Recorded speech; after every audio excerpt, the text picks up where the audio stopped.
À 6h45, Europe 1 vous répond, Thomas Soto. Un pas de plus peut-être vers un ailleurs. La revue Nature a publié une étude affirmant que 3 exoplanètes potentiellement habitables avaient été découvertes. Bonjour Alain Sirou. Bonjour Thomas, bonjour à tous. Vous êtes notre consultant scientifique ici à Europe 1. Vous êtes aussi le directeur de la rédaction du magazine Ciel et Espace. Bon, alors elles sont où ces planètes ?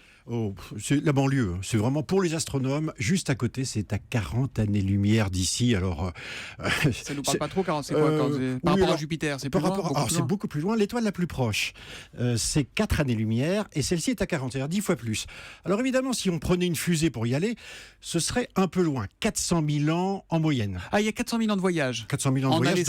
En aller simple. Donc ça veut dire que pour l'instant, on se contente d'observer cette étoile, et c'est une étoile très originale. Pourquoi on parle d'exoplanète? Ça veut dire quoi, exoplanète? Pourquoi on ne dit pas simplement planète? Exo, en grec, ça veut dire extérieur. Donc c'est une planète extérieure au système solaire. D'accord. Et c'est une planète, ce sont des planètes qui tournent autour d'autres étoiles que le Soleil. Depuis 1995, on a découvert plus de 2000 planètes qui ne font pas partie de notre système solaire et qui tournent autour d'autres étoiles. Pourquoi, elles ressemblent à la Terre ou pas, ces exoplanètes? Alors, on n'en sait rien. On n'en sait strictement rien. Pour tout vous avouer, il faut se mettre dans une idée qu'on n'avait absolument pas imaginée. Quand on cherche la vie sur une planète, on pense tout de suite chercher une Terre qui tourne autour d'un Soleil. Eh bien, c'est pas du tout ce qu'on a trouvé. D'abord, il faut imaginer un Soleil qui est très petit. Notre Soleil, c'est 300 000 fois la taille de la Terre. C'est-à-dire, si vous aviez une maison, la Terre ressemble à une boule de pétanque. Vous voyez, elle a des différences de taille. Eh bien là, vous avez une étoile qui est extrêmement petite. Si le Soleil était un individu de 100 kilos, cette étoile-là, elle fait 8 kilos. C'est un gros bébé. Et autour de cette étoile très faible, on dit une naine. Une étoile naine froide, c'est-à-dire qui rayonne assez peu, toute rouge, tournerait 3 planètes qui auraient, vous voyez, je mets des conditionnels partout, la taille de la Terre. Et c'est dans cet endroit absolument incroyable, avec une très faible luminosité, où l'année sur ces planètes dure 2 jours, 3 jours maximum, parce que ce sont des étoiles très froides.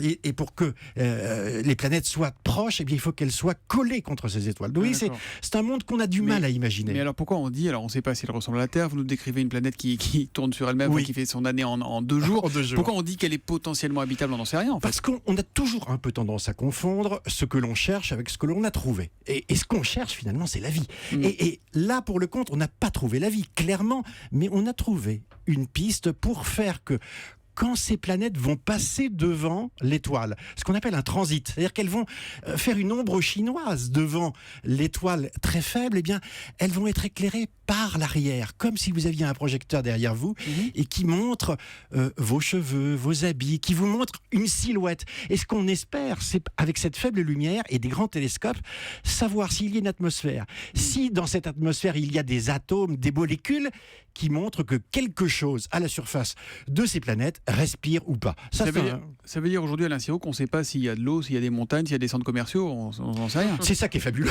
Mais justement, potentiellement, ce qui est extraordinaire, c'est que la découverte de planètes autour des étoiles aussi petites, qui sont la majorité dans l'univers, les plus petites étoiles sont vraiment légion.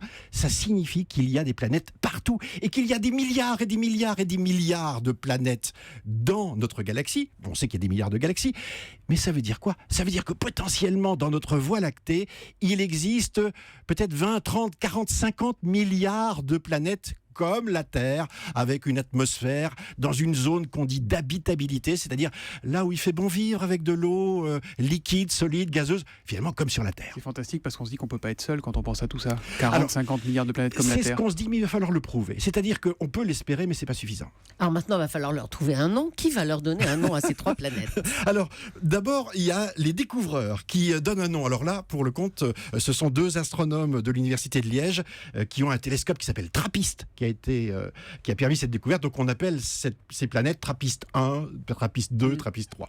Après, il y a l'ONU des astronomes qu'on appelle l'Union astronomique internationale, qui a une commission de la nomenclature céleste et qui donne des noms en fonction de propositions, soit faites par le public, soit finalement on rend hommage à des dieux, le dieu de la pluie, le dieu du soleil, le dieu du vent, et on va trouver finalement des noms, mais on ne nomme que ce qui est intéressant parce qu'on n'aurait pas suffisamment de noms pour nommer des milliards de planètes. transit. Et elles sont voisines, ces 3 planètes, ces 3 exoplanètes ou pas ça... Alors, elles sont voisines voisines au sens de l'univers, j'imagine. Alors oui, elles sont voisines au sens où on va pouvoir les observer avec les grands télescopes à venir.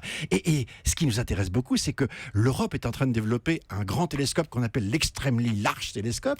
Les Américains vont envoyer en 2018-2020 un grand télescope spatial qui va remplacer Hubble. Et l'idée, c'est d'aller viser ces planètes au moment où elles passent devant leur étoile, donc au moment du transit, et d'essayer de voir dans leur atmosphère si quelque chose existe. Mais ne serait-ce pas une erreur de se baser sur le modèle terrien? La vie n'est-elle pas possible autrement, nous dit Nico Lelouch sur Twitter. Il a raison de dire qu'il ne faut pas se baser sur le modèle terrien, parce que tout ce qu'on a découvert pour l'instant, c'est justement en se décalant. C'est pas en étant dans la voie principale, c'est en prenant les petits chemins. Par contre, la vie telle que nous la connaissons sur Terre, eh bien, elle reste à découvrir, au sens où même sur Terre aujourd'hui, on continue à découvrir de la vie. Et la vie est un grand mystère. Oui, autre mystère évoqué par JFR 69000. Les centaines de paramètres pour faire naître la vie font qu'il est impossible que la vie soit ailleurs, non ? On n'en sait strictement rien. Pour l'instant, il n'y a qu'un seul endroit où nous connaissons la vie. Quand on aura un deuxième exemple, on pourra commencer à dresser une droite. Et puis le tweet le plus drôle et plein de second degré d'une Belge, Wallonne 4SP14. Est-ce qu'on peut y envoyer des flamands? Voilà. Ça, je pense que... écoutez, le programme qui propose de continuer d'observer ça et d'essayer de savoir s'il y a de la vie s'appelle Spéculoos. Comme quoi, comme quoi, on n'en est pas loin. On n'est pas belge pour rien. Le dernier mot à un ami qui nous veut du bien. Écoutez. Maison, téléphone. Téléphone à sa maison. Voilà, E.T. Ça fait plus de 30 ans qu'il est venu nous saluer, mais depuis plus rien, plus un coup de fil, plus une carte postale. On est toujours à la recherche des extraterrestres. Merci Alain Sirou, directeur de la rédaction de Ciel et Espace, et que l'on retrouve tous les samedis matins à 6h45 aux côtés de Laurent Cabrol pour votre chronique Entre Ciel et Terre. Merci. Europe 1, 6h51.